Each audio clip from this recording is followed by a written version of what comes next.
তখনও ব্রাসেলসের আকাশে সকাল ঢোকেনি, কুয়াশায় ঢাকা শীত ভোর।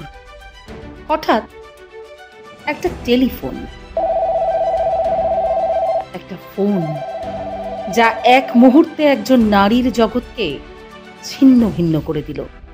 ২৮ বছরের তরুণী শেখ হাসিনা জানতেন না পরের কয়েক সেকেন্ড তার জন্য কি অপেক্ষা করছে। মা নেই, বাবা নেই, ভাই নেই, পরিবার বলে যাদের জানতেন তারা কেউ নেই। কিন্তু এই মৃত্যু, এই শোক গড়ে তুলল এক ফিনিক্স পাখিকে, যিনি পরবর্তী সময়ে পুরো বাংলাদেশের ইতিহাস পাল্টে দিলেন। এটাই শেখ হাসিনার গল্প, যে গল্প প্রমাণ করে তুমি হারতে আসনি।